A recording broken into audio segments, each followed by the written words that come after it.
अध्याय द्वितीय श्लोक 33 अर्थात 33वां श्लोक।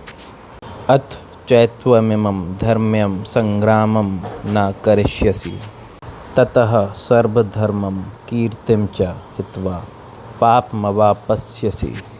अर्थ: किंतु यदि तुम युद्ध करने में स्वधर्म को संपन्न नहीं करते तो तुम्हें निश्चित रूप से अपने कर्तव्य की उपेक्षा करने का पाप लगेगा और तुम योद्धा के रूप में भी अपना यश खो दोगे। तात्पर्य: अर्जुन विख्यात योद्धा था जिसने शिव आदि अनेक देवताओं से युद्ध करके यश अर्जित किया था।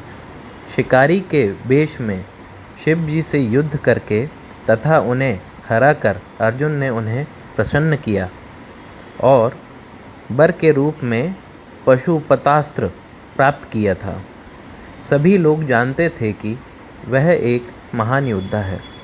स्वयं द्रोणाचार्य ने उसे आशीष दिया था और एक विशेष अस्त्र प्रदान किया था जिससे वह अपने गुरु का भी वध कर सकता था।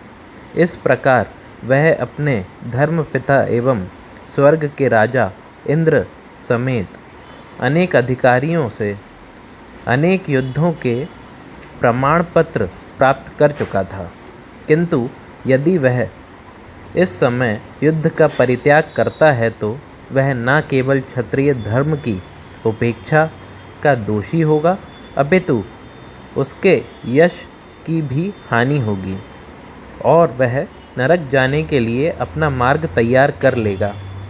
दूसरे शब्दों में वह युद्ध करने से नहीं अपितु युद्ध से पलायन करने के कारण नरक का भागी होगा। अध्याय द्वितीय श्लोक 34 अर्थात 34वां श्लोक। अकीर्तिं चापि भूतानि कथयिष्यन्ति ते अव्ययाम् संभावितस्य चाकीर्तिर्मरणादतिरिच्यते।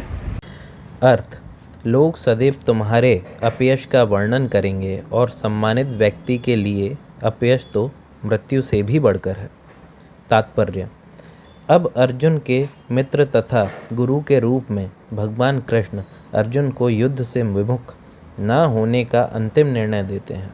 वे कहते हैं, अर्जुन, यदि तुम युद्ध प्रारंभ होने के पूर्व ही युद्ध भूमि छोड़ देते हो तो लोग तुम्हें कायर कहेंगे, और यदि तुम सोचते हो कि लोग गाली देते रहें किंतु तुम युद्ध भूमि से भागकर अपनी जान बचा लोगे तो मेरी सलाह है कि तुम्हें युद्ध में मर जाना ही श्रेयस्कर होगा।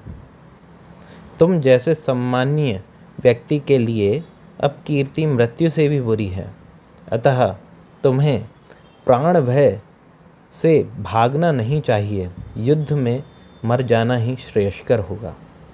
इससे तुम मेरी मित्रता का दुरुपयोग करने तथा समाज में अपनी प्रतिष्ठा खोने के अपयश से बच जाओगे। अतः अर्जुन के लिए भगवान का अंतिम निर्णय था कि वह संग्राम से पलायन ना करे अपितु युद्ध में मरे। अध्याय द्वितीय श्लोक 35 अर्थात 35वां श्लोक।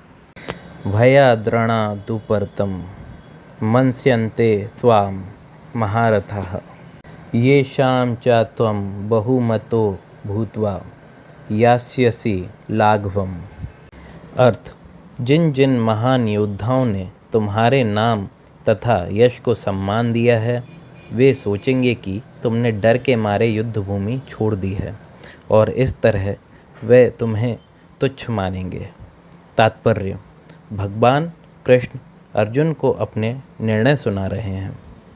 तुम यह मत सोचो कि दुर्योधन, कर्ण तथा अन्य समकालीन महारथी यह सोचेंगे कि तुमने अपने भाइयों तथा पितामह पर दया करके युद्धभूमि छोड़ी है। वे तो यही सोचेंगे कि तुमने अपने प्राणों के भय से युद्धभूमि छोड़ी है। इस प्रकार उनकी दृष्टि में तुम्हारे प्रति जो सम्मान है वह धूल में मिल जाएगा।